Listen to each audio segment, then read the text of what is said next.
O que é destaque nesta edição? Eduardo Braga diz que é absurda e falsa a citação de seu nome em esquema de propina da JBS publicada pela revista Época. SEAP vai rever acesso de crianças em presídios após estupro de menina de 8 anos. Semana decisiva para Temer. Orientação é marcar presença em votação, diz vice-líder do governo. Polícia Federal reclama de falhas nas relações de executivos da Odebrecht. Saques de contas inativas do FGTS terminam hoje. A Constituinte de Maduro. 8 milhões de venezuelanos votaram, diz levantamento oficial. 41,53% dos eleitores compareceram, diz CNE. Oposição afirma que foram só 12%. Maduro ameaça com medidas contra parlamento, Ministério Público e meios de comunicação. Votação na Venezuela é condenada por Brasil, Estados Unidos e outros países.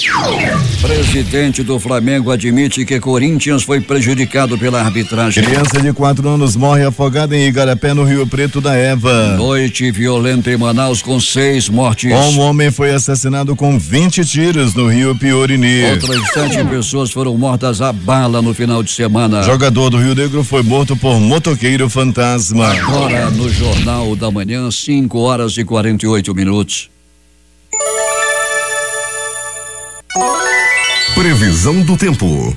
A temperatura continuará elevada com máxima de 34 graus e o Climatempo diz que é de 80% a probabilidade de chover 5 milímetros em áreas isoladas. Manaus amanhece com 25 graus e 79% de umidade no ar. Os ventos sopram a velocidade de 6 km/h. Hoje é segunda-feira, 31 de julho, é o 212º dia do ano. Faltam 153 para acabar 2017. Dia de Santo Inácio de Loyola, fundador da Companhia de Jesus. O aeroporto Eduardo Gomes e o militar de Ponta Pelada operam sem restrições para pousos e decolagem. Registros da história. O que aconteceu nesta data? 1913 é fundada a Igreja Presbiteriana Independente do Brasil. 1907 é fundada a cidade goiana de Anápolis. 2006, após 46 anos no poder, Fidel Castro deixa o cargo de presidente de Cuba, passando para seu irmão Raul Castro. 2008, comprovada a existência de água em Marte. 5h49 em Manaus.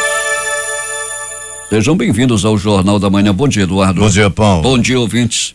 A Secretaria de Administração Penitenciária do Amazonas voltou a se pronunciar após o estupro de uma menina de 8 anos no Centro de Detenção Provisória Masculino durante visitação na última sexta-feira. A secretaria afirma que vai analisar todas as condições para as idas de crianças às cadeias do estado. Nesta segunda-feira será instaurado um procedimento para apurar se houve negligência por parte dos servidores que trabalham no CDPM-2. A vítima foi estuprada por um detento. A menina e a mãe dela haviam ido visitar o pai. O preso que confessou o abuso era conhecido da família da menina. O crime aconteceu em um banheiro do pavilhão 5 da unidade. Em nota, a SEAP disse que ele deve ser transferido para outro presídio, mas não informou qual.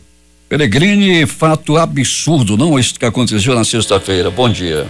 Pois é, né, Paulo? Esses verdadeiros monstros que estão por lá presos, aprontam até mesmo quando estão lá, né, Paulo? Um indivíduo desse, depois que tem a cabeça aí cortada, aí vem direitos humanos, aquela coisa toda, dá 50 mil come, aquela coisa toda. Mas aí, quando eles estão lá dentro, até lá dentro eles fazem esse tipo de atrocidade. Uma garota de apenas 8 anos de idade, a SEAP vai tomar aí as providências, muita gente para tomar conta, Paulo, e além do que ainda levam crianças. A mãe ficou conversando com outros parentes de detentos e se descuidou um pouco da criança. Quando deu por si, já havia acontecido o fato.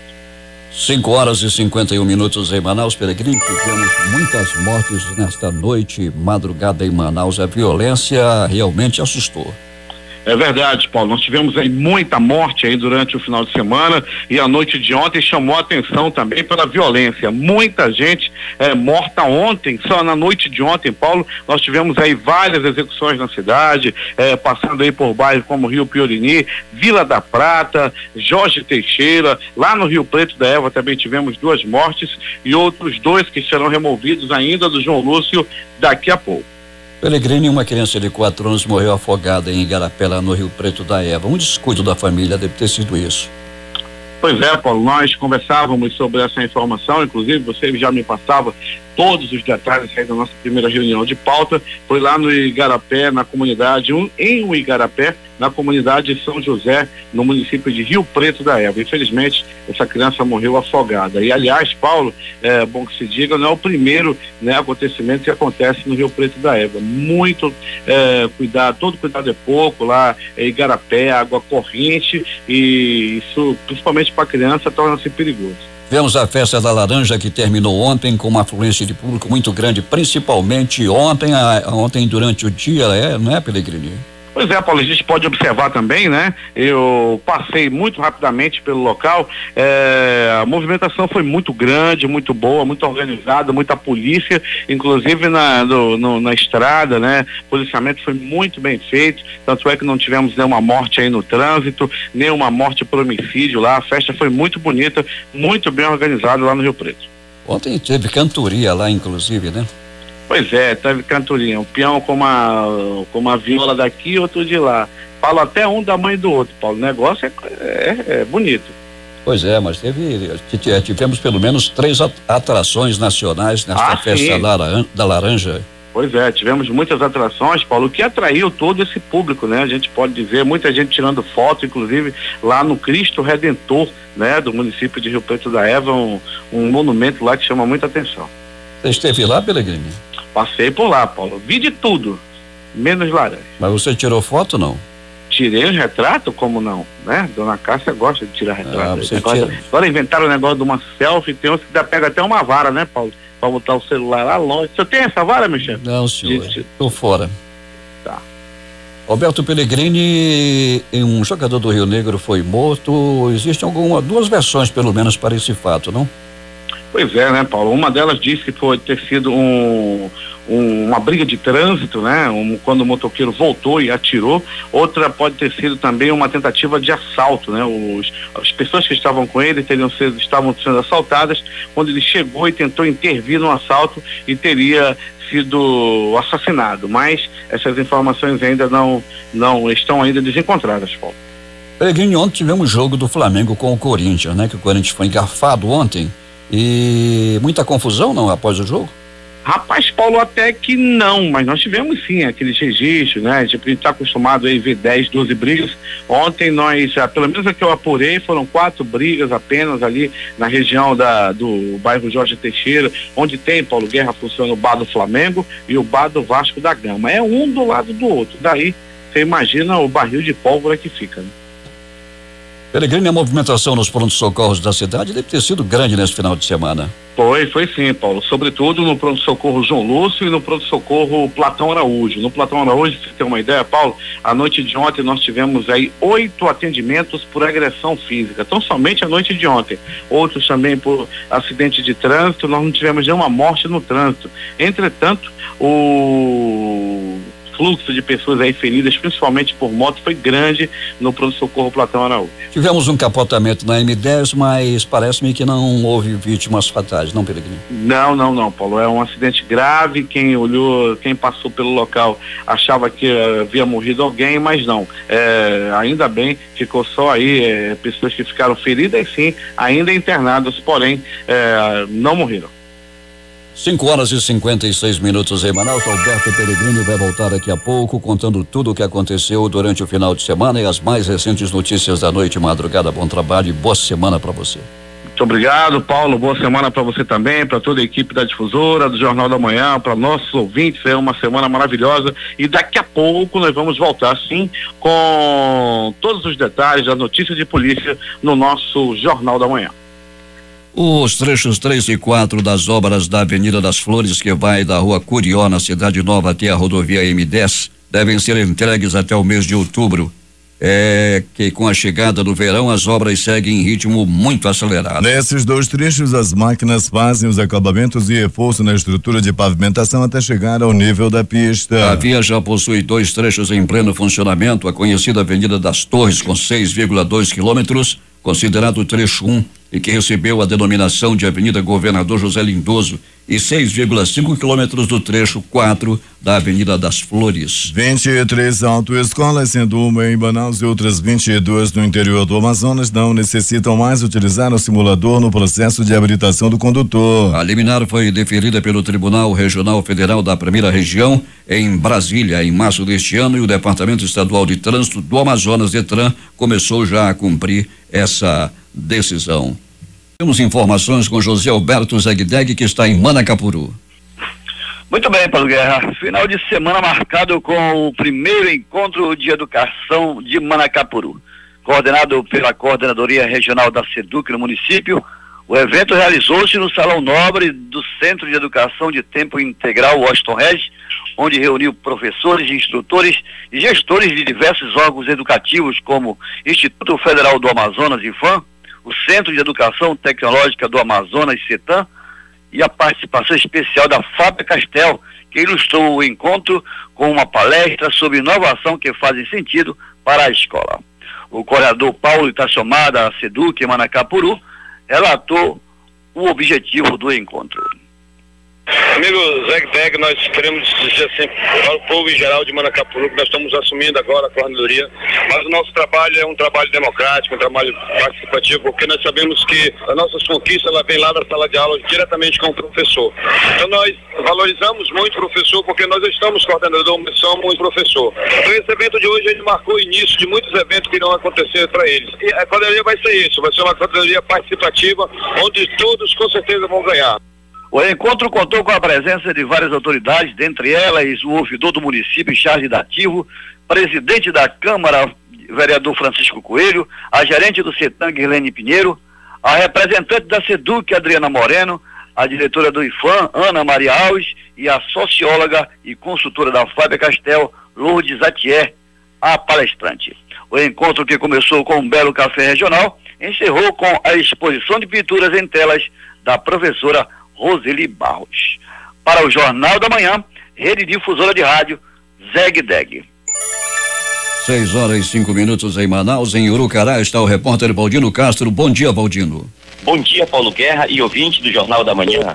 O Conselho Municipal de Assistência Social, em parceria com a SEMAS Urucará, estarão realizando hoje, 31 de julho, a 7ª conferência no município. Os eixos norteadores que serão debatidos, a proteção social não contributiva e o princípio da equidade como paradigma para a gestão dos direitos socioassistenciais, gestão democrática e controle social, o lugar da sociedade no SUAS, a articulação entre serviço e a legislação como instrumento para uma gestão de compromisso e garantia dos direitos e fortalecimento do Sistema Único de Assistência Social. A população urucaraense está... 6h06 em Manaus. Interrupção com a telefonia celular. Terminam nesta segunda-feira as inscrições para processo seletivo de professores substitutos da área de meio ambiente para trabalhar no Instituto Federal de Educação, Ciência e Tecnologia do Amazonas, no município de Maués. O pagamento pode ser feito até amanhã. As provas de caráter eliminatório e classificatório serão realizadas no dia 10 de agosto. Em seguida será realizada a avaliação curricular. O resultado final será divulgado a partir do dia 21 de agosto e a convocação dos aprovados ocorrerá no dia 24 deste mesmo mês. A Universidade Federal do Amazonas, UFAM, vai dar início hoje ao segundo semestre letivo. O 6º Congresso de Iniciação Científica do Instituto Nacional de Pesquisas da Amazônia começa hoje. Segundo a coordenação, 176 pesquisas de estudantes universitários serão apresentadas. O evento vai seguir até sexta-feira. A palestra de abertura Turismo Científico como Oportunidade para a Amazônia acontecerá às 10 horas no auditório da Ciência, no Bosque da Ciência, e será proferida pela coordenadora de extensão do INPA, a pesquisadora Rita Mesquita. A partir desta terça-feira, os bolsistas de iniciação científica apresentarão o resultado final dos resultados das pesquisas desenvolvidas juntamente com os coordenadores no decorrer de um ano. Uma caminhada foi realizada no Complexo Turístico Ponta Negra, na zona oeste de Manaus, amanhã deste domingo. A ação marcou o fim da terceira edição da campanha estadual Coração Azul, contra o tráfico de pessoas. Voluntários informaram ter recolhido 7 toneladas de lixo e materiais recicláveis descartados de forma incorreta das águas do Lago do Tarumã, na zona oeste da cidade, no último sábado. A atividade fez parte da terceira edição da Virada Sustentável Manaus, realizada pelo Instituto Virada Sustentável, com sede em São Paulo, em parceria com a Fundação Amazonas Sustentável FAZ e 36 instituições sem fins lucrativos. Mais de 100 voluntários participaram da iniciativa, segundo informou a assessoria de imprensa do evento, e fazem parte dos projetos Grito d'Água e Remada Ambiental. 6:08 em Manaus. O médico Mohamed Mustafa e a advogada Priscila Marcolino, acusados de integrar esquema criminoso que desviou 100 milhões de reais da área de saúde pública do estado, tiveram negado seu pedido de redução de fiança. O presidente em exercício do Superior Tribunal de Justiça, ministro Humberto Martins, indeferiu o pedido de liminar em habeas corpus e manteve a obrigação de pagamento de 500 e 300 salários mínimos, respectivamente, para que eles sejam postos em liberdade. O senador Eduardo Braga, do PMDB, foi novamente incluído na lista dos políticos beneficiados por propina de 6 milhões de reais em esquema de corrupção montado no país pela empresa JBS para a campanha das eleições de 2014. A citação desta vez é da revista Época, que diz na sua matéria de capa da edição deste fim de semana que teve acesso exclusivo a milhares de documentos e depoimentos dos delatores da JBS. O senador e candidato a governador Eduardo Braga, por meio de sua assessoria de comunicação, afirmou que é absurda e falsa a citação do nome dele na delação do ex-diretor de Relações Institucionais da JIF, Ricardo Salti. O prefeito Arthur Neto, do PSDB, divulgou ontem mensagem que enviou ao ministro do Supremo Tribunal Federal, Ricardo Lewandowski, informando que o deputado Davi Almeida, do PSD, presidente da Assembleia Legislativa e governador tampão, usa levianamente o nome dele, Lewandowski, antecipando aos 4 ventos que no dia 3 próximo o ministro tornaria a suspender as eleições diretas para governador, marcadas para o dia 6 deste mês. Arthur diz ao ministro que a Assembleia é obviamente necessária à democracia, porém, mais obviamente ainda, sua legitimidade não é maior que a do poder original e primeiro, que está no título de eleitor e na urna. O Jornal da Manhã, durante essa semana, fará uma série de reportagens sobre as eleições no Amazonas para a escolha do novo governador. Os 90 dias que antecederam a eleição suplementar no Amazonas, única no Brasil. Larissa Balheiro reuniu um histórico e nos conta agora. Especial Eleições 2017. No próximo domingo, dia 6 de agosto, o Amazonas terá eleição suplementar, a primeira e a única no Brasil para cargo de governador. Eleitores do Amazonas vão escolher entre 9 candidatos o seu próximo governador e vice. A eleição, por ser suplementar, dará ao futuro governador uma gestão curta, de aproximadamente 15 meses. Quem assumir o cargo toma posse em caso de primeiro turno no próximo dia 15 de setembro de 2017 e segue governador até o dia 31 de dezembro do ano que vem. A notícia de uma nova eleição somente para o Amazonas foi confirmada em meados do mês de maio deste ano, após uma série de recursos e processos envolvendo o ex-governador do Amazonas, José Melo, e o seu vice, Henrique Oliveira. Juntos, foram alvo de denúncias envolvendo compra de votos da eleição de 2014. Oficialmente, em janeiro, houve a cassação dos mandatos, mas o TRE do Amazonas manteve José Melo e Henrique Oliveira nos cargos de governador e vice, respectivamente, até a conclusão do processo. No dia 4 de maio, os ministros do Supremo Tribunal Federal, após analisarem uma série de documentos, mantiveram a decisão de cassação por entenderem que houve compra de votos. Com essa decisão, informaram ainda o início das eleições diretas e pediram a saída imediata do então governador José Melo. Automaticamente, o presidente da Assembleia Legislativa do Amazonas, deputado Davi Almeida, tornou-se governador, na qual exerce a função até 15 de setembro deste ano, em caso de primeiro turno das eleições, ou 11 de outubro, caso o governador seja decidido apenas no segundo turno. A inesperada eleição suplementar no Amazonas suspendeu o processo de biometria que vinha sendo realizado pela Justiça Eleitoral do Amazonas desde outubro do ano passado no interior. Com as atenções para o planejamento e organização do pleito surpresa, o recadastramento biométrico só será retomado após a realização da eleição suplementar. Em meio ao planejamento desta eleição, No dia 29 de junho, o ministro Ricardo Lewandowski suspendeu a realização do pleito após acolher recurso impetrado pelo ex-vice-governador Henrique Oliveira. No entendimento de Lewandowski, o TSE não poderia ter determinado uma nova eleição antes de analisar recursos do governador e do vice. 8 dias após essa suspensão, o ministro Celso de Mello manteve a decisão da eleição direta no Amazonas e os trabalhos foram recomeçados. No dia 11 de julho, iniciou a propaganda no rádio e televisão, bem como as inserções e propagandas obrigatórias em rede durante a programação no rádio e TV. Dos 9 candidatos, 2 apresentaram impugnações no decorrer da campanha. A primeira delas, a candidata Liliane Araújo, do PPS, que teve seu registro indeferido. No sistema do TRE do Amazonas, a jornalista não aparecia vinculada a nenhum partido, o que a impedia de ser candidata. Aliás, ela recorreu ao TSE. Em seguida, na semana passada, o TRE do Amazonas impugnou o registro de candidatura do deputado Abdala Frache, que até então concorria ao cargo de vice-governador na chapa de Rebeca Garcia. De acordo com o TRE, ele não se enquadra na lei da ficha limpa. Após a decisão, Rebeca anunciou um novo vice, o vereador Felipe Souza, que segue com ela na campanha. No dia da votação, os nomes de Liliane Araújo e Abdala Frache aparecerão nas urnas. No primeiro caso, a candidata ainda recorre junto ao TSE em Brasília e até que haja alguma decisão, ela segue em campanha. Já no segundo caso, do deputado Abdala, as urnas já estão lacradas, impedindo que seja feita a substituição de nome. A eleição suplementar no Amazonas será acompanhada pelo presidente do TSE, ministro Gilmar Mendes. O voto é obrigatório e quem não fez a biometria pode votar normalmente. Para aqueles que estão com alguma pendência na justiça, ainda dá tempo de regularizar no cartório mais próximo. Essas e outras informações você também acompanha no portal difusora24h.com. Eu sou Larissa Balieiro para o Jornal da Manhã. Especial Eleições 2017. Polícia. Familiares de estudante morta pelo ex-marido fazem protesto na tarde de hoje pedindo o fim da violência contra a mulher no município de Iranduba. J. Rai tem os detalhes.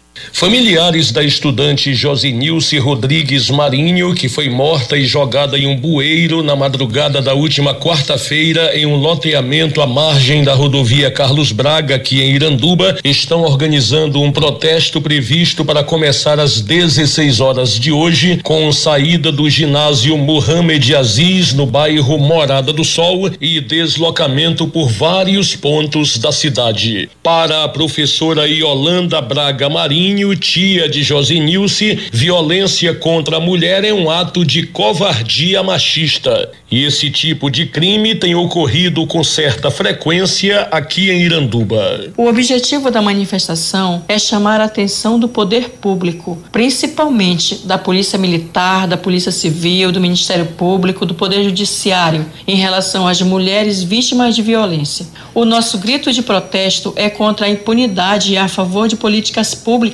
voltadas em defesa da mulher. Precisamos urgentemente de uma delegacia da mulher e de um conselho fiscalizador em nosso município. A estudante Josinilce Rodrigues Marinho foi morta no dia em que completaria 23 anos de idade. O suposto assassino, segundo a polícia, é o taxista Daniel Gomes, que era marido da vítima até 4 meses atrás e é pai do filho dela de 3 anos de idade. Ele continua foragido.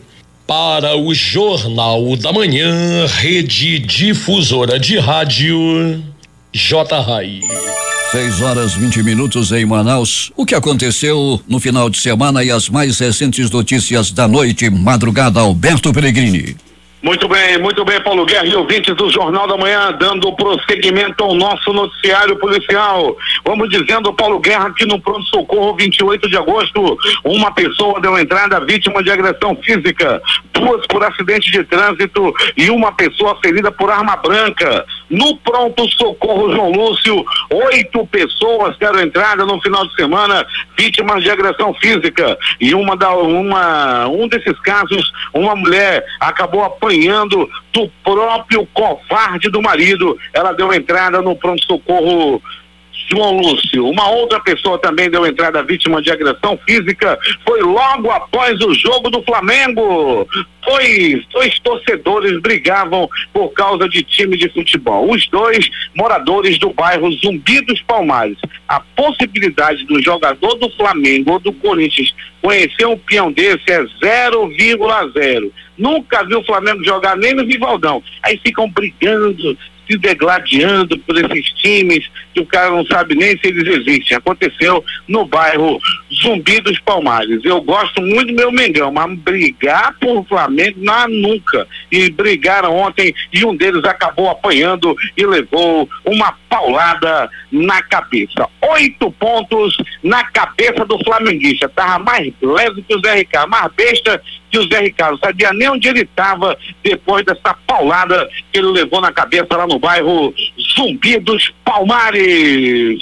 E mais de pronto-socorro Platão Araújo. Um homem deu entrada vítima de acidente de trânsito ocorrido por volta de 22 horas na Avenida Itaúba. O carro que ele estava capotou. Ele conseguiu virar um carro na Avenida Itaúba, ali próximo onde acontecem as festas. Por pouco uma desgraça não acontecia, que ali há vários bancas de comida no final de semana, muita gente vendendo churrasco, muita gente ali se divertindo, tem o pula-pula para as crianças, o negócio fica bonito lá na Itaúba. Esse carro passou em alta velocidade e conseguiu capotar, e por pouco não cometia uma verdadeira tragédia lá na Avenida Itaúba. Graças a Deus que ficou apenas em pessoas feridas, principalmente o cara que estava dirigindo o carro.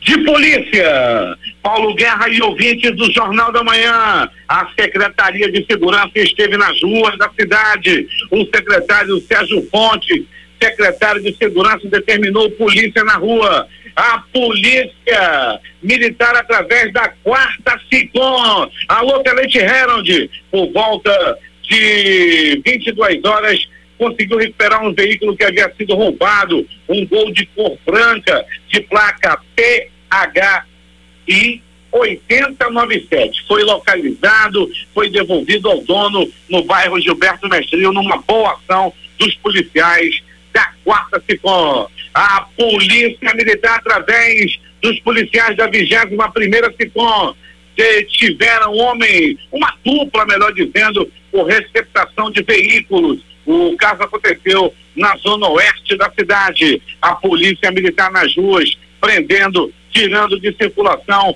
vários bandidos, inclusive um casal de infratores armados. Eles estavam com faca, venderam e roubaram a cobradora e a renda do ônibus da linha 652. Era 21 horas da noite de ontem, na Alameda Costa Ferreira, quando os infratores, os ladrões, José Fael da Luz Medeiros, 24 anos, e a companheira dele, uma velha, rapaz, a Valéria da Silva e Silva, de 31 anos de idade, já com idade mais pra lá do que pra cá, podendo estar rezando. Ela estava roubando, só que a polícia chegou junto e tirou de circulação o vagabundo e sua velha, que estavam praticando assaltos e foram presos pela Secretaria de Segurança, pela Polícia Militar, a Polícia Civil nas ruas também, tirando bandidos de circulação. Agora, as notícias do Instituto Médico Legal. Saiba agora quem foi para a pedra nas últimas 24 horas.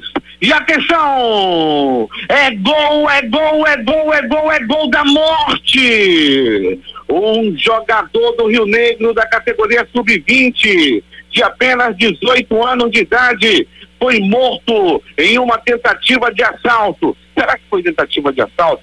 Foi uma briga de trânsito, a polícia ainda está investigando, mas o que se sabe é que o jogador, um rapaz de bem, um rapaz sem entrada pela polícia, uma pessoa de boa índole, jogador de futebol, um atleta, foi morto covardemente por homens que estavam em uma motocicleta. E as informações dão conta, Paulo Guerra, ainda estão sendo investigadas, que pode sim ter sido um assalto ou quem sabe um covarde se vingando aí de uma briga de trânsito. Mas as informações mais acentuadas dizem que o jogador do Rio Negro pode ter sido vítima de um assalto e posteriormente ter sido morto. Isso aconteceu, Paulo Guerra, na Avenida Grande Circular.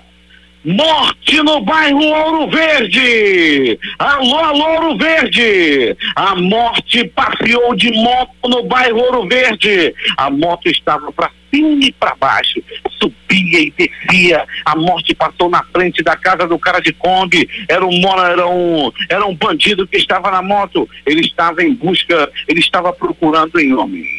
E em um possível acerto de contas, esse homem foi encontrado e o bandido da moto disparou 1, 2, 3 balaços no corpo da vítima. Não satisfeito, o homem que estava na garupa desceu da moto e desferiu 4 facadas no corpo da vítima, que não resistiu aos ferimentos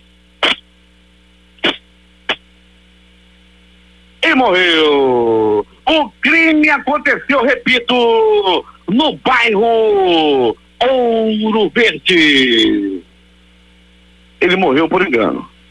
Um rapaz de 18 anos, sem vícios, sem passagem pela polícia e querido por todos lá no bairro onde morava, foi assassinado por engano no conjunto Nova Cidade. Um homem e uma moto, não identificado ainda, foi quem atirou e matou o jovem de 18 anos que morreu nos braços da irmã dele. Após receber o tiro no peito, ele ainda conseguiu correr meio cambaleando, chegou até próximo da irmã e caiu nos braços da garota. Ele acabou morrendo na hora. Infelizmente, ele acabou morrendo lá no conjunto Nova Cidade. Aliás, o conjunto Nova Cidade, o bicho está pegando por lá, principalmente lá no conjunto Cidadão 12, que está precisando de policiamento com a máxima urgência.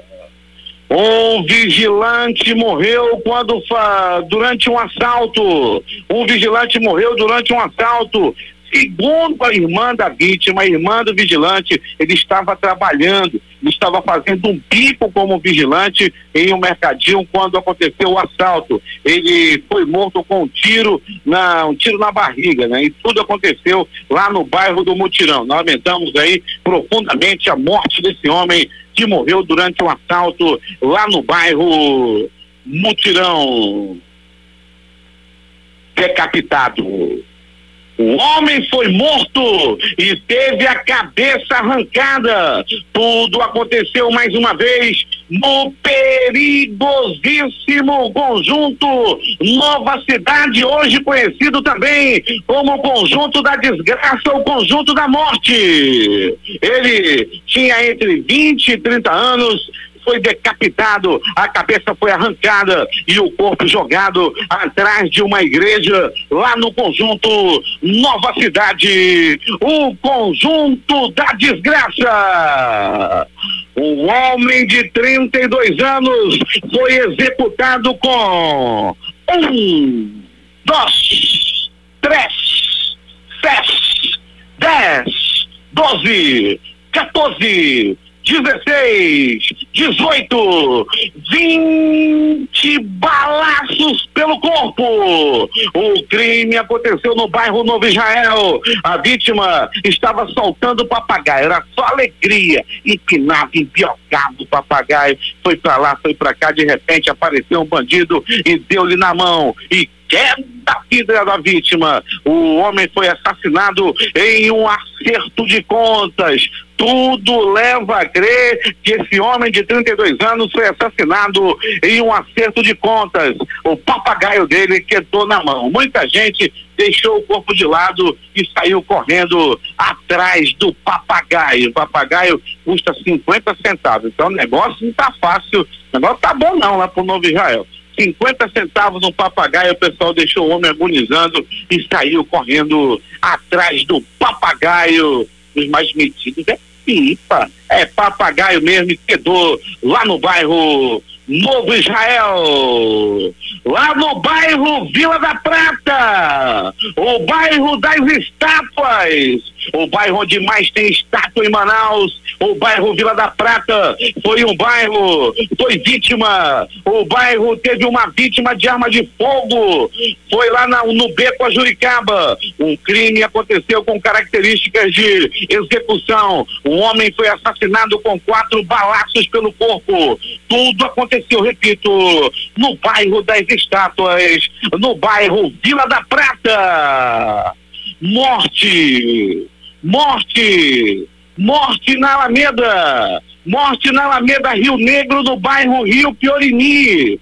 Tudo aconteceu à noite de ontem, era aproximadamente 20 horas. Nesse momento, a televisão mostrava o Silvio Santos,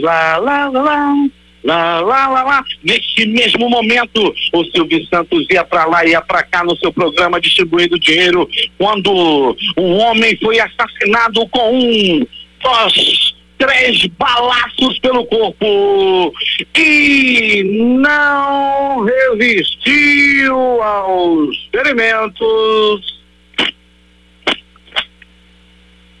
e morreu. Final de semana de muita morte e ele não poderia ficar de fora. O bairro Jorge Teixeira também foi palco de morte e foi na Avenida das Margaridas.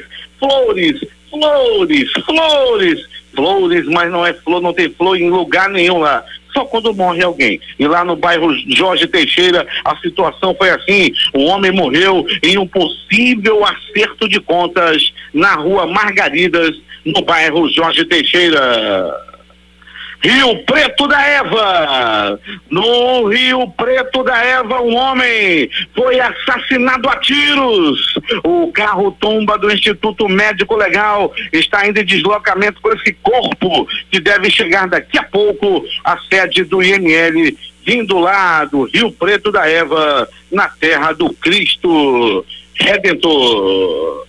Paulo Guerra e ouvintes do Jornal da Manhã, no necrotério, na Pedra do Pronto-Socorro João Lúcio, tem 2 vítimas de arma de fogo. Eu ainda não tive acesso à ficha desses, mas dei uma olhadinha quando eu estava chegando lá no IML, eles já estão dentro do saco, viu, Paulo? Na pedra, já estão dentro daquele saco plástico, no saco de cadáver, não foram identificados ainda e morreram vítimas de tiros, ainda passaram por procedimentos, por atendimento, mas infelizmente acabaram morrendo 2 pessoas e os 2 têm características, as 2 ocorrências de acerto de contas. Triste, lamentável.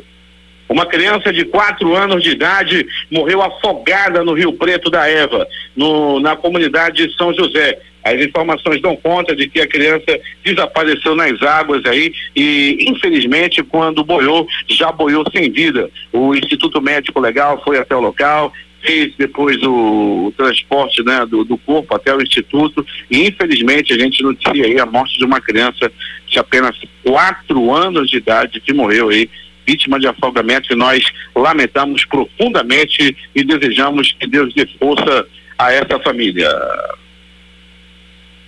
O Instituto Médico Legal realizou nas últimas 24 horas 47 exames de corpo de delito. Dentre eles, o homem que foi tomar satisfação, aconteceu mais uma vez, né? Ele foi tomar satisfação, o homem descobriu que a mulher estava o passando para trás. Ele mexeu no celular dela. Quando chegou no Zap, ele viu trocas de mensagens, aquele amor pra lá, amor pra cá, vamos de novo e não sei o quê. Ele pegou e ficou ali esperando. Quando viu o amante com a mulher dele, ele foi pra cima e apanhou. Pensa na pisa que o marido pegou. Apanhou e apanhou muito, levou-lhe inclusive uma paulada na cabeça. O amante da mulher dele, ele tem 23 anos de idade. O amante da mulher já passa aí muito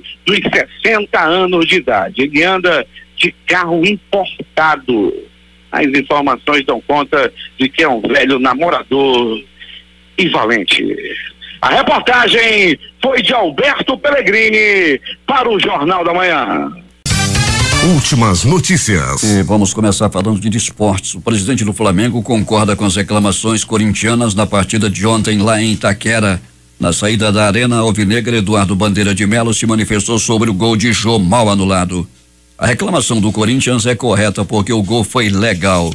São muitas equipes prejudicadas, disse rapidamente o dirigente na saída do estádio. Cerca de 3 horas após entrar em campo, o Corinthians se sagrou campeão do primeiro turno do Campeonato Brasileiro. E a rodada de hoje do Campeonato Brasileiro será complementada com Vasco e Atlético do Paraná. O jogo começa às 20 horas. O Ministério da Educação vai divulgar nesta segunda-feira os selecionados para contratos do Fundo de Financiamento Estudantil FIES. Também será aberta a inscrição para a lista de espera. As consultas podem ser feitas por este site www.fiesseleção.mec.gov.br. E começam também hoje as inscrições para o processo seletivo das vagas remanescentes do programa Universidade para Todos ProUni. Termina nesta segunda-feira o prazo para o saque das contas inativas do FGTS. A data limite só será alterada para quem comprovar na Caixa Econômica Federal que não pode comparecer pessoalmente até esta segunda. Prevista para terminar nesta segunda-feira, a regularização de ativos no exterior, também chamada de repatriação, arrecadará menos que o previsto. A estimativa do governo é arrecadar 2,85 bilhões com a segunda etapa do programa, contra cálculo inicial de 13 bilhões de reais. O retorno dos trabalhos legislativos a partir da próxima quarta-feira marcará também o início de uma semana decisiva para o governo no Congresso Nacional. No mesmo dia em que retomam oficialmente as atividades parlamentares, deputados já deverão analisar em plenário a denúncia contra o presidente Michel Temer por corrupção, apresentada pelo Procurador-Geral da República, Rodrigo Janot. Já os senadores voltarão ao trabalho com outra tarefa importante: votar a medida provisória 770, que trata de benefícios fiscais para a compra de maquinário e equipamentos para salas de cinema em todo o país, em especial nos municípios de médio porte. Há 3 dias da votação que pode selar seu destino político, o presidente Michel Temer se reuniu com aliados na noite deste domingo para fazer uma contagem mais realista dos votos e definir uma estratégia para a sessão na Câmara que vai analisar a denúncia contra ele. A reunião no Palácio da Alvorada foi dividida em 3 etapas e ficou definido que a base do governo apresentará na sessão de quarta-feira um requerimento para encerrar o debate e iniciar logo a votação. A estratégia tem o objetivo de evitar mais desgaste do presidente, visto que a oposição deve usar o plenário de palco para fazer ataques ao governo e a Temer, denunciado por corrupção passiva. A Polícia Federal identificou falhas nas delações da Odebrecht que, em sua avaliação, dificultam e comprometem as investigações das informações passadas à Procuradoria-Geral da República. E investigadores da Polícia Federal que cuidam dos casos que estão no Supremo Tribunal Federal destacam, entre outras coisas, um exagero no número de delatores, a mudança de versão por parte de alguns deles e o fato de até hoje não terem acesso aos sistemas que embasaram as planilhas de repasse de dinheiro, Caixa 2 ou propina a parlamentar. A Procuradoria-Geral da República afirmou desconhecer a opinião da Polícia Federal sobre supostas falhas. 6h43 em Manaus. Após o intervalo comercial, outras notícias no Jornal da Manhã. 96,9 Difusora FM. Menina, você está ótima. Seu rosto está tão corado. O que andou fazendo? Tá de namorado novo? Nada disso. A empresa que eu trabalho fez um convênio com a Hemon Diagnósticos. Fiz todos os meus exames aqui no centro da cidade mesmo, na sede da CDL Manaus. Nem precisei faltar ao trabalho. Como o resultado é altamente preciso, o médico identificou o meu problema de saúde rapidinho. Passou o remédio certo e eu fiquei boa. Sou uma nova mulher. Então nem vai querer o número de um rapaz que quer te conhecer? Tô cheia de energia agora, quero mesmo. Hemon Diagnósticos, exames laboratoriais especializados com preços justos, planos especiais para empresas. Atendemos convênios e particulares. 3621-3555 ou na sede da CDL Manaus, Rua Rui Barbosa, número 156, Centro. Na Rondobras Centro Automotivo, você é bem atendido. Eu sei disso porque lá eu já fui. Rondobras, distribuidor no Amazonas dos pneus Continental, baterias Moura, peças e serviços, os melhores lubrificantes, linha leve e pesada e mais. Na Rondobras, o seu carro é bem tratado. 9 lojas e 4 centros automotivos para você. Rondobras, há 35 anos na Amazônia. Qualidade e preço justo. Sabe aquele lugar que tem tudo para você comer bem? Agora tem Gula Guloso Restaurante também no aeroporto de Manaus. Saladas, sushis, carnes, massas, pratos quentes, comida regional, brasileira e internacional, pizzas e lanches, tudo isso no Gula Guloso Restaurante. Tem comida a quilo e pratos executivos. Gula Guloso Restaurante. Sala de embarque doméstico do Aeroporto Internacional de Manaus e praça de alimentação do Sumaúma Parque Shopping. A Link Monitoramento é uma empresa de rastreamento de veículos inteligente que oferece aos seus clientes a localização em tempo real. Somos a única em Manaus trabalhando 24 horas. Segurança, confiança e produtividade estão incluídos em nossos serviços, capazes de melhorar o desempenho da sua frota, indicando desperdícios e informando a localização exata dos seus bens em qualquer lugar do mundo. Ligue 32341975 ou acesse linkmanaus.com.br e descubra nossos serviços. Leve, leve do leve, é composto lácteo, é mais leve. Leve, leve do leve, pra viver melhor e bem mais leve. Chegou o do Leve, o novo produto da família do leite. Deixa tudo mais gostoso. Tem cálcio e vitaminas pra você ficar muito mais disposto. Vai! Leve, leve do leve, pra viver melhor e bem mais leve. Cabra da peste me responda sem pensar qual é o charque mais gostoso e aonde encontrar. Charque Porreta é o charque Rio Mar, nos supermercados é facinho de encontrar. Agora que tu já sabe, vai correndo e vai comprar. Charque puro e saboroso é o charque Rio Mar. Charque puro e saboroso é o charque Rio Mar. Charque Rio Mar, embalados a partir de 500 gramas, saboroso e prático de conservar. Você que está ouvindo a Difusora FM, tem nova opção de rádio com a qualidade Difusora.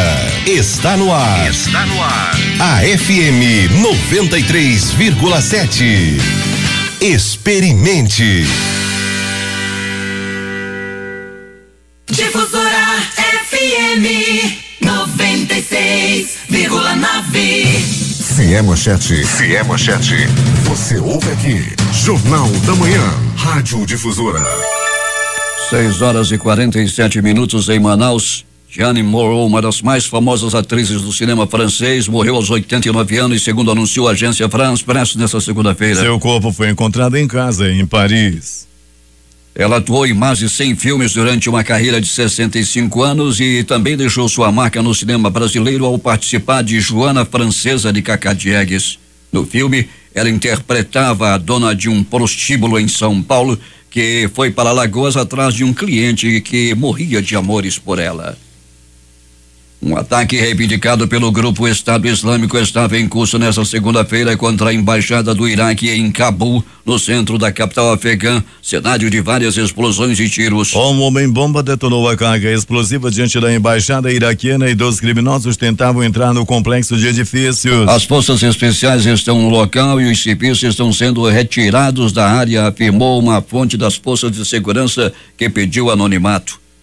A Organização Internacional para Migrações afirmou que quase 840 mil pessoas continuam deslocadas após o fim dos conflitos para a retomada do controle de Mossul, no Iraque. Segundo equipes da agência da ONU, milhares de corpos estão soterrados por destroços de casas, prédios e lojas destruídos pelos combates na cidade. Mossul já teve uma população de 1,4 milhão de pessoas e uma história que vem desde pelo menos o ano 401 a.C.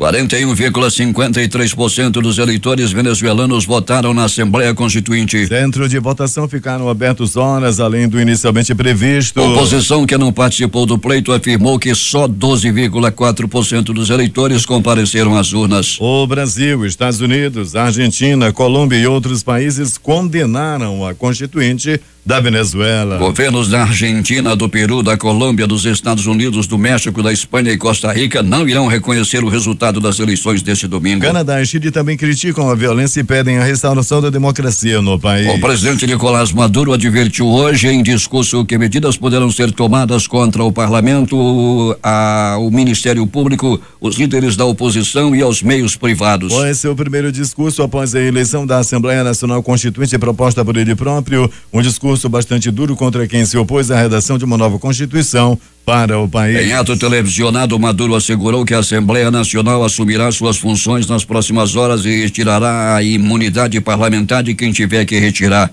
Agirá contra a burguesia parasitária para solucionar a crise econômica e assumirá o comando da promotoria para que haja justiça. Maduro criticou a cobertura dada à votação pelos canais de televisão privados venezuelanos, acusou de censurar as eleições e pediu uma investigação do canal Televen por fazer uma apologia do delito. A oposição venezuelana convocou mobilizações para hoje e também para quarta-feira no país para protestar contra a instalação da Assembleia Constituinte convocada por Nicolás Maduro. Não reconhecemos este processo fraudulento. Para nós é nulo, não existe, afirmou o oposicionista Henrique Capriles ao convocar as marchas. Governador do estado de Miranda, Capriles disputou e perdeu a eleição de 2013 contra Maduro. Destaques de capa dos principais jornais do país nesta segunda-feira. O Globo do Rio de Janeiro. Temer diz que forças armadas podem ficar no Rio até o fim de 2018. Folha de São Paulo. Temer se reúne com aliados para a contagem realista de votos. O estado de São Paulo. Ao menos 8 pessoas morrem durante a votação da Constituinte na Venezuela. Planalto Central, capital da República, Correio Brasiliense. Colisão envolvendo viatura da Polícia Militar deixa 4 feridos. Valor econômico. Saque de FGTS inativo termina nesta segunda-feira. Estado de Minas. PM prende 2 suspeitos de mandar matar sargento da PM em Matozinhos. Jornal do Comércio no Recife. Câmara inicia sessões dia 1º e pode votar denúncia contra Temer.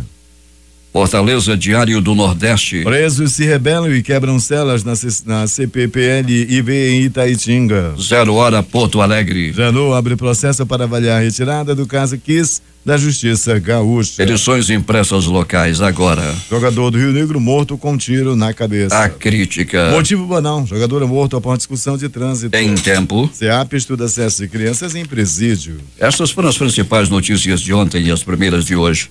Termina aqui o Jornal da Manhã. Participaram desta edição reportagens Valdino Castro, José Alberto Zegdeg, J. Rai e o noticiário policial com Alberto Pellegrini. Operação de rádio Carlos Luiz, Hernandes Sampaio e Hamilton Cabral. Apresentação Eduardo Silva e Paulo Guerra.